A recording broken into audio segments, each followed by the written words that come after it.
అందరికీ శుభోదయం.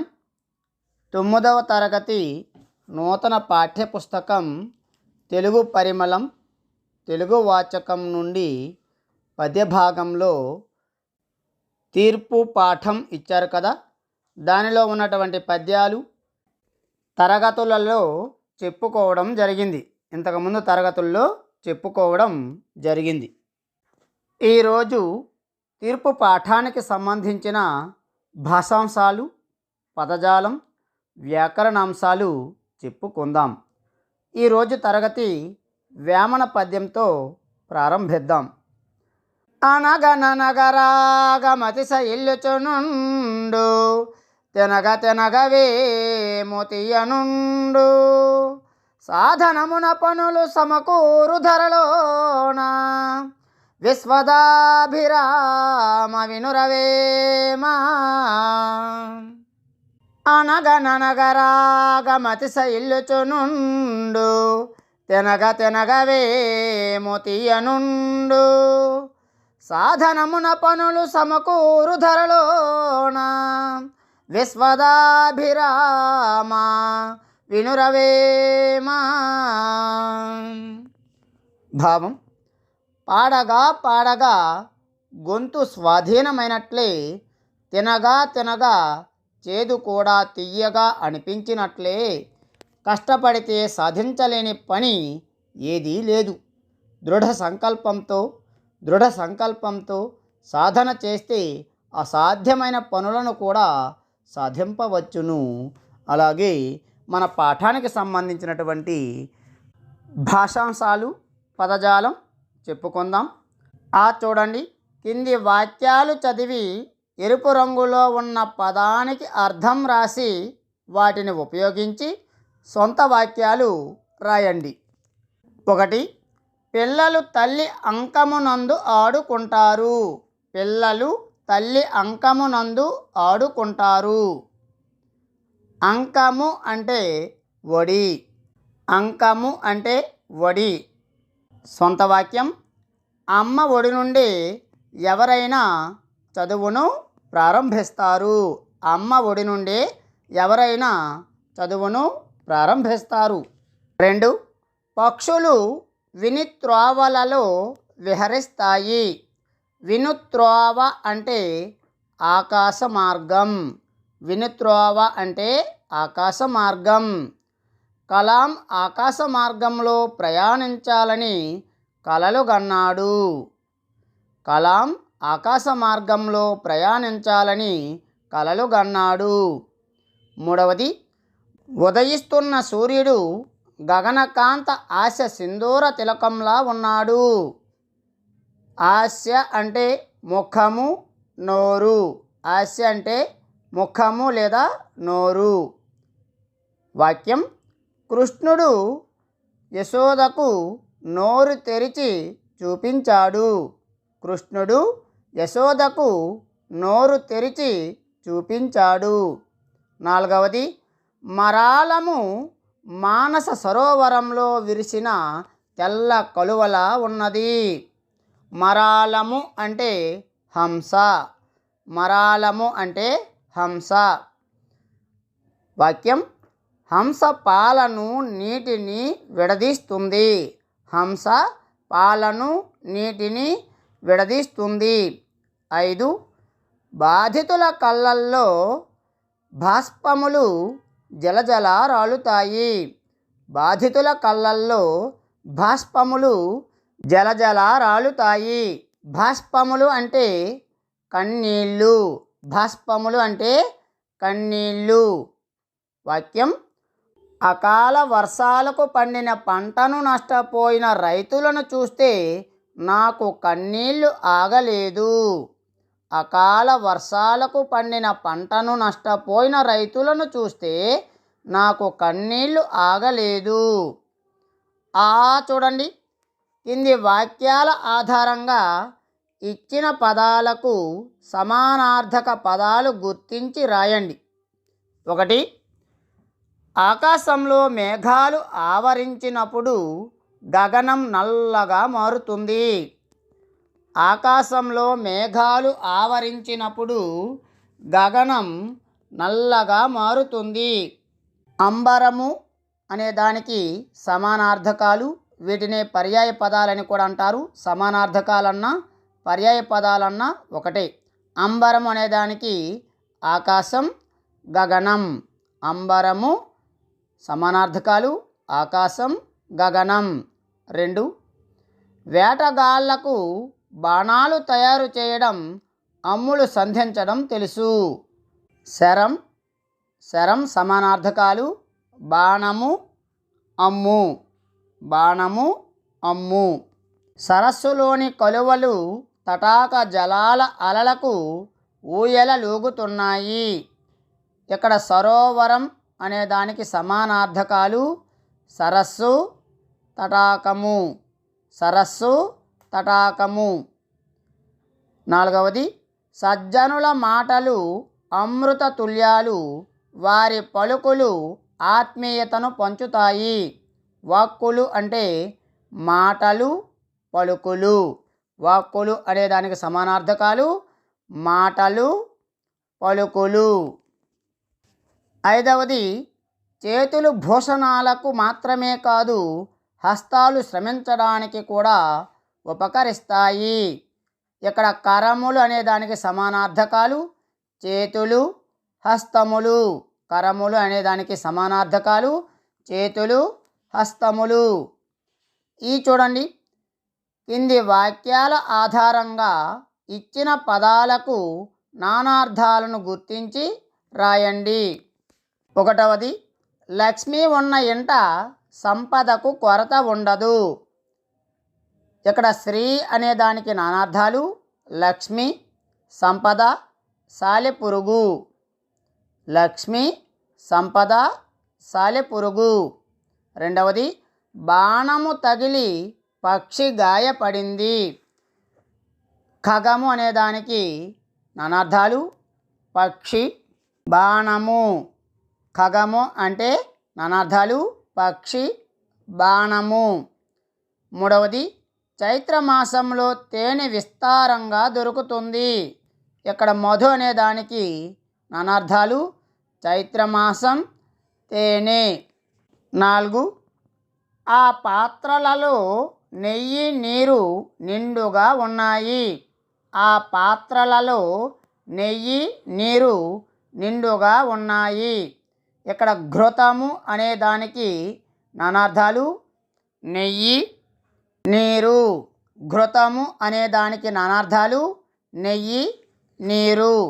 5, పర్వత సానువులపై చంద్రుడు వెన్నెల కురిపిస్తున్నాడు. ఇక్కడ సోమ అనే దానికి నానార్థాలు చంద్రుడు, శ్రేయము, పరాక్రమము. సోమ అనే దానికి నానార్థాలు చంద్రుడు, శ్రేయము, పరాక్రమము. ఈ చూడండి, ఈ క్రింది పదాలకు ప్రకృతి వికృతి పదాలను రాయండి. లక్ష్మి, లచ్చి. లక్ష్మి, లచ్చి.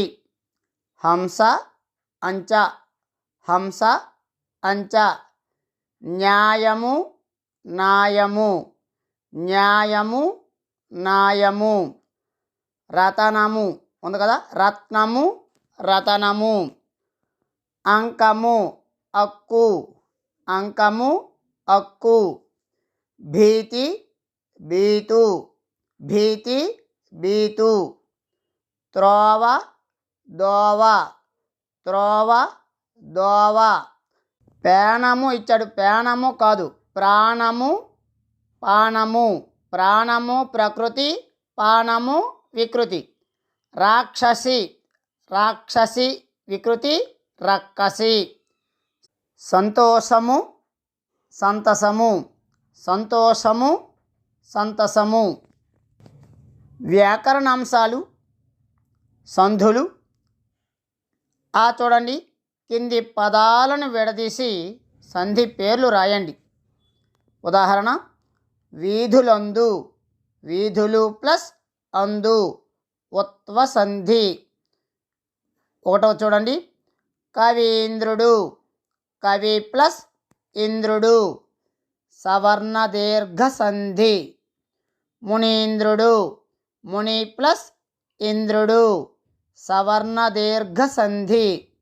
భావాంబరము, భావ ప్లస్ అంబరము, సవర్ణ దీర్ఘ సంధి. ప్రేమాంకము, ప్రేమ ప్లస్ అంకము, సవర్ణ దీర్ఘ సంధి. పరమేశ్వరుడు, పరమ ప్లస్ ఈశ్వరుడు, గుణసంధి. సమాసాలు. అ వాక్యంలో సమాస పదాలు గుర్తించడం ఎలా? అర్థవంతమైన రెండు పదాలు కలిసి ఏక పదం కావడం సమాసం. ఒక వాక్యంలోని పదాలను నిశితంగా పరిశీలిస్తే రెండు పదాలు కలిసి ఉన్న పదం గుర్తించగలం. గుర్తించిన పదాన్ని విడివిడిగా రావాలనుకుంటే ఆ పదంలో ముందో వెనుకో మధ్యనో ఒక కారకం అంటే ప్రత్యయాలు, విశేషణాలు, ఉపమానాలు, సంఖ్యలు, వ్యతిరేకార్థకాలు ఒక కారకం వస్తుంది. కారకాన్ని బట్టి అది ఏ సమాసమో గుర్తించగలం. ఉదాహరణకు రాజసభ నిండుగా ఉన్నది. రాజసభ, ఇందులో రాజసభ అనే పదాలు ఉన్నాయి. ఇవి రెండూ కలిసి రాజసభ అయింది. ఇది సమాస పదం. రాజసభ అంటే రాజు యొక్క సభ.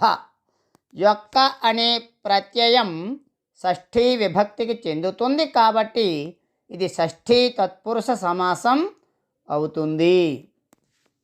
కింది వాక్యాలలో సమాస పదాలు, సమాస పదాలు కానివి గుర్తించండి. వాక్యం సమాసం కాని పదాలు, సమాస పదము. ఆకాశంలో కలహంస ఎగురుతున్నది. ఆకాశంలో కలహంస ఎగురుతున్నది. ఆకాశం, ఎగురుతున్నది సమాసం కాని పదాలు. సమాస పదము కలహంస. పిల్లలు చిరునవ్వులు చిందిస్తారు. పిల్లలు చిందిస్తారు సమాసం కాని పదాలు. చిరునవ్వులు సమాస పదము.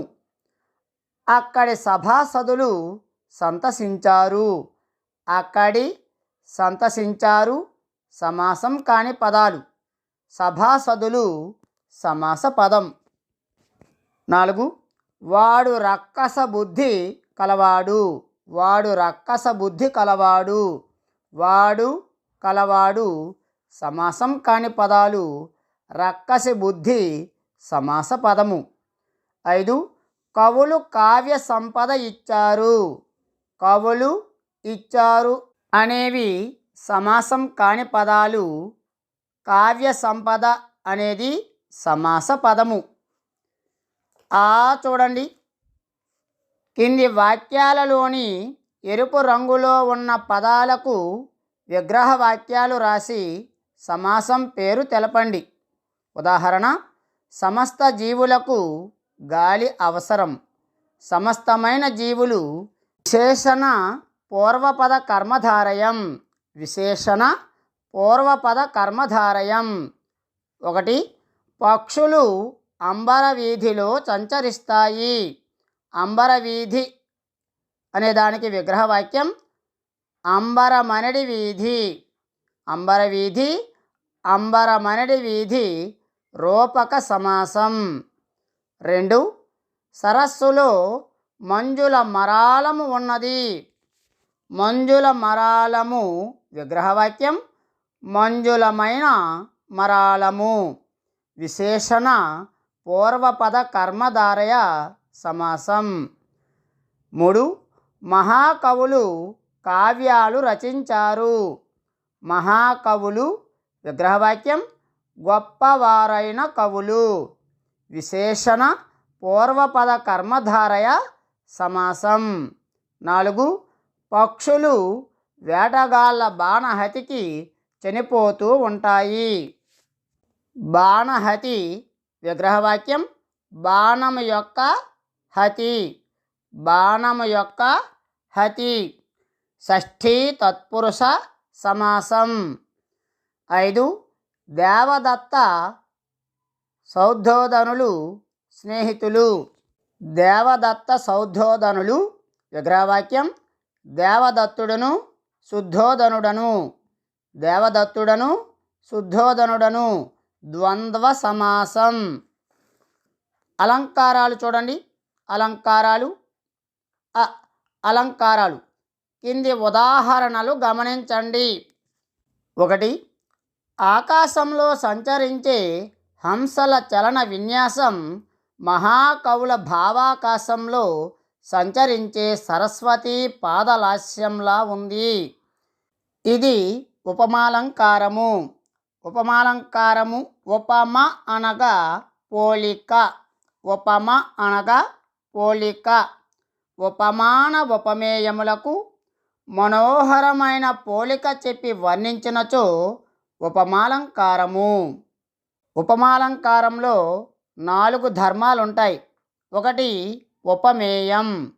ఉపమేయం అనగా పోల్చబడే వస్తువు లేదా పోల్చబడే పదం లేదా వర్ణించిన వస్తువు. ఉపమానం అంటే పోలిక కొరకు ఉన్న పదం లేదా పోలికగా తెచ్చుకున్న వస్తువు. ఉపమావాచకం ఉపమేయ ఉపమానాల అనుసంధానకర్త. ఉపమేయ ఉపమానాల అనుసంధానకర్త. దీనికి వలె, లాగా, పోలే, విధము, భంగి, రీతి అనే పదాలు అనుసంధానకర్తగా ఉంటాయి. సమాన ధర్మం. సమాన ధర్మం అంటే ఉపమేయ ఉపమానాలలో ఉండే సమాన ధర్మం. మన పాఠ్యపుస్తకంలో ఆకాశంలో సంచరించే హంసల చలన విన్యాసం మహాకవుల భావాకాశంలో సంచరించే సరస్వతి పాదలాస్యంలా ఉంది. ఇక్కడ హంసల చలన విన్యాసాన్ని సరస్వతి పాదలాస్యంగా ఉంది అని వర్ణింపబడింది. ఉపమాన ఉపమేయములకు సామ్యరూపమైన విన్యాసం అందంగా చెప్పబడింది. అనగా ఒక వస్తువు మరొక వస్తువుతో పోల్చి చెప్పబడింది. కావున ఇది ఉపమాలంకారము. హంసల చలన విన్యాసం అనేది ఉపమేయం, సరస్వతి పాదలాస్యం అనేది ఉపమానం, లా అనేది ఉపమావాచకం. 2 బాణం తగిలి తెల్లని హంస భూమిపై పడడం, శాపం తగిలి చల్లని చంద్రుడు సముద్రంలో పడడంలా ఉంది. ఇక్కడ తెల్లని హంస భూమిపై పడడం, శాపం తగిలి తెల్లని చంద్రుడు సముద్రంలో పడడంలా ఉంది. సముద్రంలో పడడంలా ఉంది. ఇక్కడ ఉపమాన ఉపమేయాలలో సమాన ధర్మం ఉంది. ఒక వస్తువును మరొక వస్తువుతో పోల్చి చెప్పబడింది. కావున ఇది ఉపమాలంకారము. ఇక్కడ హంస భూమిపై పడడం ఉపమేయం, చంద్రుడు సముద్రంలో పడడం ఉపమానం. 3 బాణం దెబ్బకు హంస గాయపడడం, రాహు కోరల్లో చంద్రుడు చెక్కడంలా ఉంది.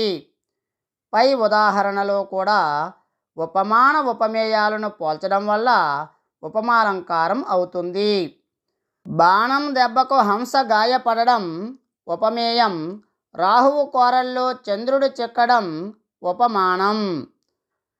పాఠ్యభాగంలోని 2, 6, 8, 22 పద్యాలలోని అలంకారాలను గుర్తించి లక్షణ సమన్వయం చేయండి. 2వ పద్యం చూడండి. క్రొందలిరాకు సౌరుగయ కొన్న విశాల నభోంగనములో నందములల్కబోయ కలహంసములన్ గనినంత సకిరానందను మనసాంబుజమునన్ మకరందము భగి పొంగే నానందము నిర్నిమేష నయనములు తన్మయత నిమగ్నముల్. ఈ పద్యం ఉపమాలంకారానికి చెందినది. మనసులో ఆనందం కలగడం ఉపమేయం, కొలువలో తేనెలు పొంగడం ఉపమానం. ఉపమేయానికి ఉపమానానికి చక్కని పోలిక చెప్పబడింది కాబట్టి ఇది ఉపమాలంకారం. 6వ పద్యం చూడండి. రెక్కలు దువ్వి వీపు సవరించి పదమ్ముల కుంటుదీర్చి లేజెక్కిలి చక్కదిద్ది సరిచేసి తను లత ప్రేమ పూర్ణముల్ వాక్కులు పలుకుచున్ దిగుల వాపుచు ముద్దుల బుజ్జగించుచున్ మక్కువ మేర గౌతమ కుమారుడు లలన చేసే హంసమున్. ఇక్కడ రెక్కలు దువ్వి వీపు సవరించి పదమ్ముల కుంటుదీర్చి లేజెక్కిలి చక్కదిద్ది సరిచేసి తనూలత ప్రేమ పూర్ణముల్ హంసమున్. ఈ పద్యంలో గౌతముడి సహజ సిద్ధమైన జంతు ప్రేమ, సాత్విక స్వభావం చెప్పబడ్డాయి కాబట్టి ఇది స్వభావోక్తి అలంకారం. జాతి, గుణ, క్రియాదులను ఉన్నది ఉన్నట్లుగా మనోహరంగా వర్ణించి చెప్పడాన్ని స్వభావోక్తి అలంకారం అంటారు. ఈ పద్యం స్వభావోక్తి అలంకారానికి చెందినది.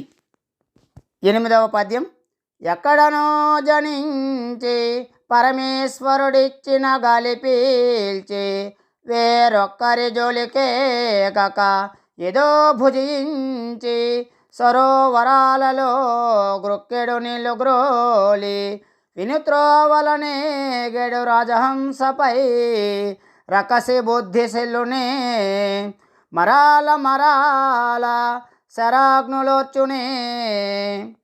ఈ పద్యంలో హంస యొక్క సహజ సిద్ధమైన స్వభావం చెప్పబడింది కాబట్టి ఇది స్వభావోక్తి అలంకారం. అలాగే మరాల మరాల అనే పదాలు వెంటనే అర్ధభేదంతో ప్రయోగించడం వలన చేకానుప్రాసలంకారం కూడా ఉంది. 22వ పద్యం. చెల్లిరావే మంచి మల్లిరావే కల్పవల్లిరావే పాలవెల్లిరావే చెక్కదనములేను చక్కదనాల జాబిల్లిరావే అంచతల్లిరావే. ఈ పద్యంలో లి అనే అక్షరం అనేక మార్లు ఆవృత్తమైంది కాబట్టి ఇది వృత్యనుప్రాసలంకారము. ఒకటి కానీ అంతకంటే ఎక్కువ అక్షరాలు కానీ అనేక మార్లు ఆవృతమైతే మళ్ళీ మళ్ళీ వస్తే దానిని వృత్యనుప్రాసలంకారం అంటారు. అలాగే ఈ పద్యంలో అంత్యానుప్రాసలంకారం కూడా ఉంది. చెల్లిరావే మంచి మల్లిరావే కల్పవల్లిరావే పాలవెల్లిరావే అని ఉన్నాయి కదా. చూడండి, పద్య పాదాలందు కానీ వాక్యాలందు కానీ చివర ప్రాసను పాటించిన దానిని అంత్యానుప్రాస అంటారు. పద్యము చివర కానీ పాదము చివర కానీ వాక్యము చివర కానీ ప్రాస వచ్చినట్లయితే దానిని అంత్యానుప్రాసలంకారమని అంటారు. ఛందస్సు. కింది పద్యపాదాలకు గణ విభజన చేసి ఏ పద్యపాదమో గుర్తించి పద్య లక్షణాలు రాయండి. ఇది మీరు సాధన చేయండి. ఈ వీడియో మీకు నచ్చినట్లయితే లైక్ చేయండి, షేర్ చేయండి, సబ్స్క్రైబ్ చేయడం మాత్రం మర్చిపోవద్దు. పక్కనే ఉన్న గంట సింబల్ని నొక్కండి. ధన్యవాదములు.